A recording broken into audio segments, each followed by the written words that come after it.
ഒരു ചക്ക കിട്ടിയിട്ടുണ്ട്. അത് നമുക്ക് പഴുത്തതാണോ പച്ചയാണോ എന്ന് നോക്കാം. ദിയാമോള് പറഞ്ഞു നമുക്ക് ചക്ക പഴുത്താണോ പച്ചയാണോ നോക്കാം. അപ്പോൾ നല്ല വരിക്കച്ചക്കയാണ് കിട്ടിയത്. അപ്പോൾ മുറ്റത്തുണ്ടായ പ്ലാവിൻ തന്നെയാണ്. പ്ലാവ് ഉണ്ടെന്ന് പറഞ്ഞാൽ അങ്ങനെ അധികം ചക്കയൊന്നും കിട്ടാറില്ല, കുറച്ച് ചക്കയൊക്കെ നമുക്ക് കിട്ടാറുള്ളൂ.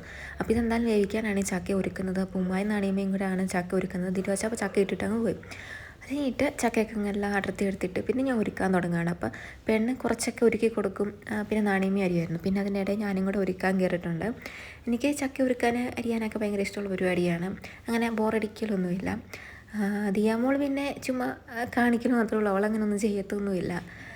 പിന്നെ എനിക്കാണെങ്കിൽ ഇങ്ങനെ ഇരുന്നിട്ടാണെങ്കിൽ ഇരിപ്പൊന്നും ശരിയാവുന്നില്ലായിരുന്നു. എനിക്ക് തറയിരിപ്പൊക്കെ കുറച്ച് ബുദ്ധിമുട്ടുള്ള പണിയാണ്. പിന്നെ എങ്ങനെയൊക്കെ ഞാൻ കുറേ നേരം ഇരുന്ന് ചക്കയൊക്കെ ഞാൻ ഒരുക്കി കൊടുത്തു. നമ്മൾ കുറേ വേവിക്കുകയും ചെയ്തു, കുറച്ച് വറക്കുകയും ചെയ്തു. അതിൻ്റെ ഇടയിലാണെങ്കിൽ ദിയാമോൾ അവിടെ ഉമ്മിയായിട്ട് എന്തിനോ വഴക്കുണ്ടാക്കി ദിയാമോൾ പിണങ്ങിയിരിക്കുകയാണ്. അവൾ ചുമ്മാ ഓരോന്നിങ്ങനെ പറഞ്ഞുകൊണ്ടിരിക്കുന്നത്. അപ്പോൾ ഇതൊക്കെ കാണുമ്പോൾ പണ്ട് ഞാനും അമ്മ വഴക്കുണ്ടാക്കിയൊക്കെ ഓർമ്മ വരും. അപ്പോൾ അതൊക്കെ ഒരു കാര്യം. അപ്പോൾ ഇത്ര ഉള്ളൂ ഇന്നത്തെ വീഡിയോ കാര്യങ്ങൾ. അപ്പം ടാറ്റ ബൈ ബൈ.